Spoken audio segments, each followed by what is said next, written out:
असां माण्हू न माराया, असां टावर न केराया, पोइ रवैयो छो गैर जहिड़ो आहे, पुछूं आख़िर पुछूं कंहिंखां असांजो ॾोह कहिड़ो आहे। बुख बदहाली बेरोज़गारी फ़ाक़ाकशीअ खां तंग अची ज़िले सिजावल जा बेरोज़गार नौजवान पंहिंजे हक़नि जी लताड़ ख़िलाफ़ नेठ रोडनि ते निकिरी आया आहिनि। सरकारी ऐं गैर सरकारी इदारनि में गैर मक़ामी माण्हुनि जी भर्ती ज़िले जे लिखियल पढ़ियल नौजवाननि खे नज़रअंदाज़ करणु, संदन हक़ तलफ़ी थियण जहिड़ियुनि ॾाढाइयुनि ख़िलाफ़ रोज़गार ॾियो सिजावल बचायो जे सिरे हेठि जागरता सोशल नेटवर्क सिजावल पारां लाडो चौक खां पब्लिक पार्क सिजावल ताईं एहतिजाजी रैली कढी वई आहे। अचो त साणनि ॻाल्हायूं।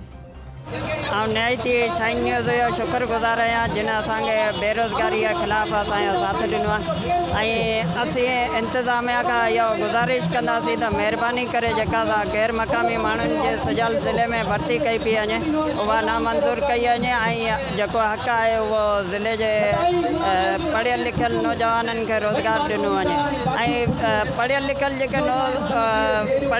जेके नौजवाननि उहे फ़ाक़ाकशी ज़िंदगी पिया गुज़ारीनि ऐं कुझु अहिड़ा पढ़ियल लिखियल माण्हू आहिनि जेके छोला ऐं पकोड़ा पिया खपाइनि, को बि उन्हनि वटि रोज़गार कोन्हे।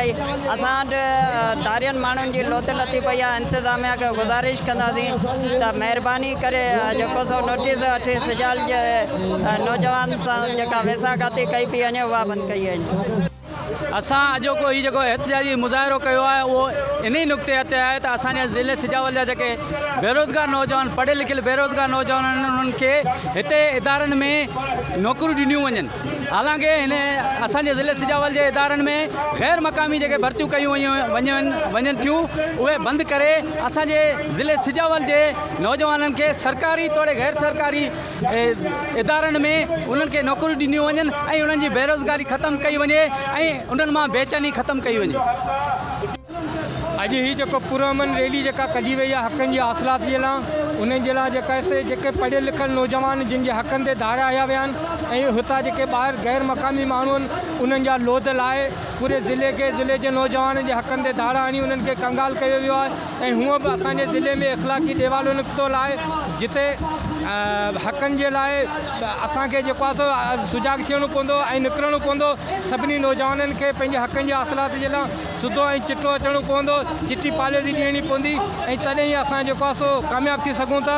ऐं अॼु ही जेको मेड़ाको ॾिसी करे तमामु निहायत ख़ुशी बि महसूसु थिए त सभई जेके नौजवान आहिनि उहे सुजाग थी चुका आहिनि ऐं अहिड़ी तरह सां इंशाअल्लाह पूरी सिंध में हे जेके आहिनि से नौजवान उथंदा, पंहिंजे हक़नि जी हासिलात जे लाइ उथंदा ऐं पंहिंजा नवाज़ी जे ख़िलाफ़ु बग़ावत कंदा ऐं पंहिंजे हक़नि जी हासिलात जे लाइ मुकमल जेको आहे सरकार तरफ़ अची पंहिंजा हक़ हासिल कंदा।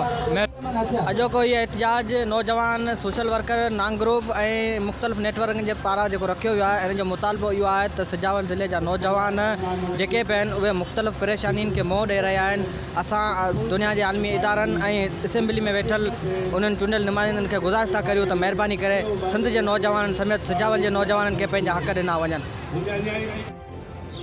सिजावल ज़िले जे लिखियल पढ़ियल नौजवाननि खे रोज़गार खां महरूम रखी संदन जाइ त गैर मक़ामी माण्हुनि खे भर्ती करे ज़िले जे नौजवाननि सां सरासर नाइंसाफ़ी कई पई वञे, जंहिं सबबु ज़िले में फ़ाक़ाकशी में मुबतला माण्हू मंशियात जो धंधो करण ते मजबूर आहिनि। पंहिंजे बचनि जे पेट जी बुख उझाइण लाइ एहतिजाज करण ते मजबूर आहिनि। इन करे ज़िले सिजावल में समाजी बुराइयुनि जी पिणु बाह भड़की रही आहे। तव्हां एहतिजाजी रैली में शरीक माण्हुनि जूं ॻाल्हियूं ॿुधियूं। संदन वधीक इहो चवणु आहे त चूंडियल नुमाइंदनि खे हिन तरफ़ ध्यानु ॾियणु घुरिजे ऐं पंहिंजे ज़िले जे माण्हुनि जी मालिकी करणु घुरिजे, ख़ासि तौर ते अहिड़नि अहम मसइलनि जिन सां हिते जे माण्हुनि जूं ज़िंदगियूं सलाड़ियल आहिनि उन तरफ़ मुकमल तवजो ॾियणु घुरिजे। छो त ज़िलो सिजावल पुठिते पियल ऐं पसमानदा ज़िलो आहे। तइलीम जे लिहाज़ खां पिणु हीउ ज़िलो काफ़ी पोइते आहे। बाक़ी जिन थोरी घणी तइलीम फिराई आहे ऐं या महिनत करे डिग्रियूं हासिल कयूं आहिनि त उहे नौकरियुनि खां महरूम आहिनि ऐं पाण उन्हनि डिग्रियुनि खे बाहियूं ॾेई हाणे साड़े रहिया आहिनि। इन करे ज़िले जे सरियालनि खे घुरिजे त हिन तरफ़ थोरो ध्यानु ॾियनि त जीअं ज़िले मां समाजी बुराइयूं